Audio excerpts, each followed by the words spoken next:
Wajah yang waktu itu dalam keadaan tertunduk, beramal dan berletih.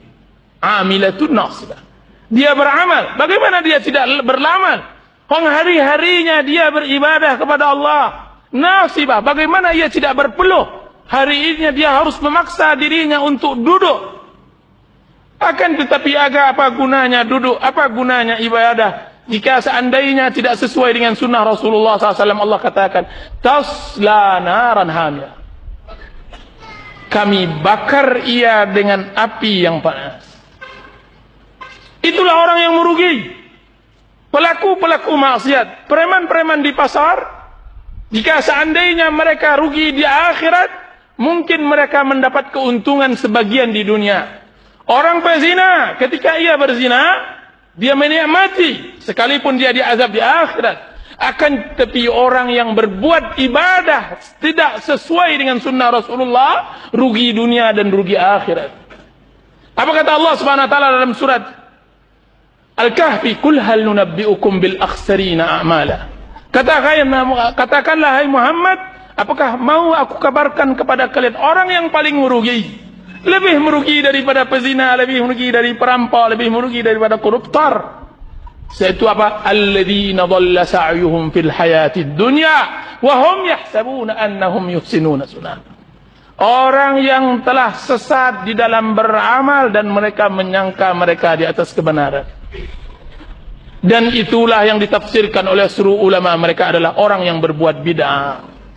Orang yang berbuat tidak mengacu kepada ajaran Rasulullah sallallahu alaihi wasallam. Tidak mengacu tentang waktunya, tidak mengacu tentang tempatnya, tidak mengacu tentang jumlahnya, tidak mengacu tentang caranya dan semacamnya. Itu adalah perbuatan bid'ah. Karena Allah Subhanahu wa taala telah menurunkan Quran, telah menurunkan hadis.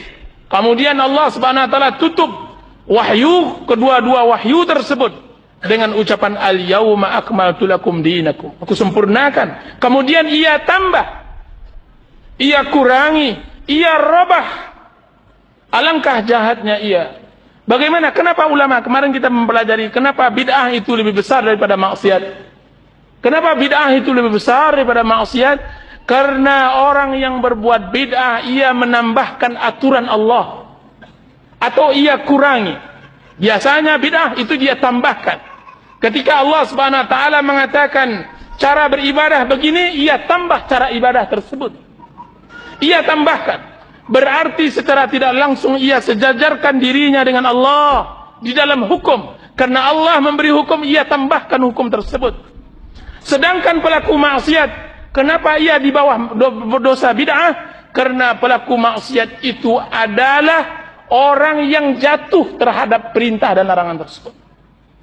Sesungguhnya orang yang merubah peraturan yang telah dibuat oleh sang raja jauh kurang ajarnya daripada seorang rakyat yang jatuh terhadap kesalahan tersebut.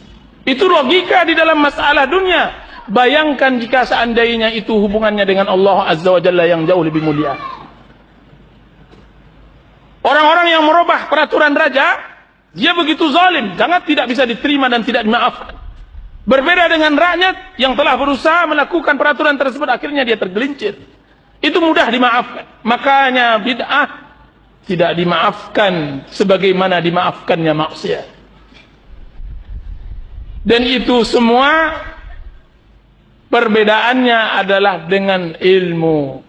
Anda tidak jatuh kepada bid'ah ketika Anda berilmu.